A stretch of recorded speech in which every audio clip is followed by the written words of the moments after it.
मौलाना फजलुर रहमान साहब एक press conference करते हैं, मुंह पे सुन्नत रसूल के मुताबिक दाढ़ी भी है, आपकी पगड़ी मौलाना सलामत रहे। जब 2011 में आपके ऊपर बम धमाके का अटैक हुआ था तो सोचिए कि क्या आपके किसी सियासी मुखालिफ ने आपके बारे में ऐसी राय कायम की थी, जो आज बैठकर पाकिस्तान तहरीक इंसाफ के चेयरमैन को इस बारे में इल्जामात में तनकीद का निशाना बनाते हैं कि हुकूमत पाकिस्तान तहरीक इंसाफ की पंजाब में है, वजीर आला इनका इत्तेहादी है। उसी की हुकूमत के दौरान पाकिस्तान तहरीक इंसाफ के चेयरमैन की रैली के ऊपर हमला होता है, वो जख्मी होते हैं, तो जवाब दे वफाकी हुकूमत नहीं पंजाब हुकूमत है। तो मौलाना 2011 में जब आपके ऊपर हमला हुआ था, उस हमले की मजम्मत चारों अतराफ से आई थी। आपके हमले के ऊपर किसी ने उसे ड्रामा करार नहीं दिया था, किसी ने उसकी तस्दीक नहीं की थी, किसी ने उसके ऊपर जुमले नहीं कसे थे, बल्कि आपकी हिमायत में पूरा पाकिस्तान खड़ा था और हर पाकिस्तानी की जबान पर यही था कि 100 सियासी इख्तलाफ हो, लेकिन इस तरह के हमले नाकाबिले बर्दाश्त हैं। उस वक्त आप ये देखिए कि किसकी हुकूमत खैबर पख्तूनख्वा के अंदर थी, अवामी नेशनल पार्टी की, लेकिन आपने अवामी नेशनल पार्टी को उसका जिम्मेदार नहीं ठहराया।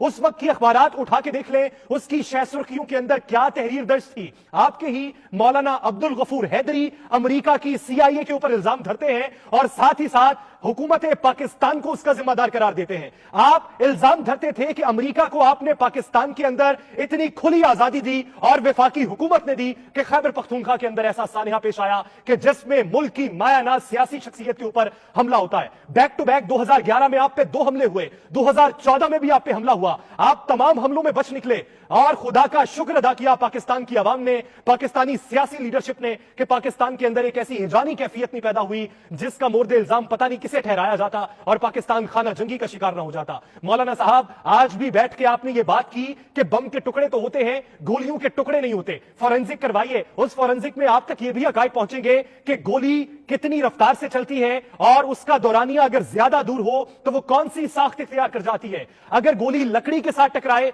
तो उसके असरात क्या होते हैं, और अगर गोली लोहे की चादर को पार करके जाए तो फिर उसके असरात क्या होते हैं। उसका फासला कितनी दूर से हो तब उसके असरात क्या होते हैं, और अगर